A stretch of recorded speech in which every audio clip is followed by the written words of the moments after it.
düştü. Öyle. İndireme yaşadığımız. Yüreğim yoruldu. Vay vay vay vay. Dolu ettim hem dolu ettim.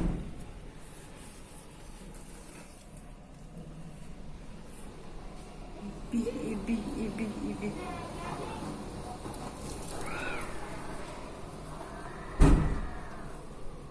Dur nefesini mesela şurada bir şey gelin.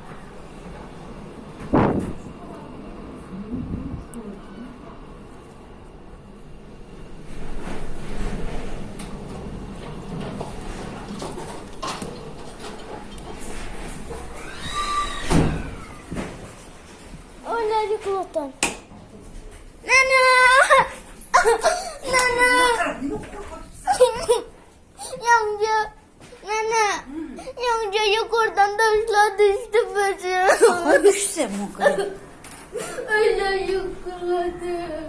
Nana! Üç siyet Alihan.